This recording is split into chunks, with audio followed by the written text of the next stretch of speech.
Ndagĩka nini thutha wa thaa thita cia mũthenya nĩguo gĩkombe kĩrĩa kĩrĩ goro mũno thĩinĩ wa thĩ gĩkinyire gũkũ bũrũri-inĩ gĩkĩamũkĩrwo nĩ minista wa mathako Ambassador Amina Mohamed kĩharo-inĩ kĩa ndege kĩa Jomo Kenyatta. Katika kombe hilo thutha ũcio President Uhuru Kenyatta ũrĩa nowe ũbatiĩ gũkĩhutia nĩ akĩamũkĩrire thingira-inĩ wa iregi gũkũ Nairobi na kũrĩa kiumagaritio nĩ njorua wa tene wa mũbira wa magũrũ wa Brazil Juliano Barretti. The World Cup trophy in Kenya. Hingo ya gũkĩamũkĩra kuma na ngucanio igĩrĩ gatagatĩ ka athaki a tene ya timu ya bũrũri ya Harambee Stars na timu ya Coca-Cola arĩa marũgamĩrĩire mĩhang'o ĩno, ũndũ ũmwe na timu cia mbeũ njĩthĩ, ngucanio ici cigĩthakĩrwo kĩharo-inĩ gĩa thingira wa iregi. We believe in the power of this possibility because just like this year's theme, believing is magic.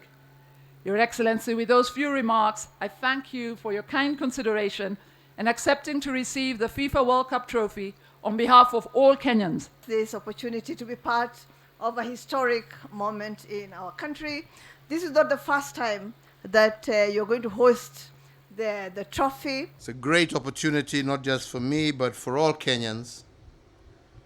For as we all know, the FIFA World Cup remains the greatest sporting extravaganza in the world. Icera rĩa gĩkombe gĩkĩ kĩrĩa kĩahotirwo nĩ bũrũri wa Faranja mwaka wa 2018 rĩũkĩte rĩrĩ Kenya hetwo ihera nĩ FIFA rĩa kwaga gwĩkuruhania na mbĩtĩka ciothe cia kĩmabũrũri na nĩ thutha wa FKF gũbunjwo mwaka mũhĩtũku. We must acknowledge that even though our national fortunes in football have not been as bountiful as they should be, football is nonetheless a strong part of our national fabric, and it remains the most popular sport in Kenya. Mbĩtĩka cia gĩkombe gĩa thĩ mũthia-inĩ wa mwaka ũyũ cigathakĩrwo Doha bũrũri-inĩ wa Qatar.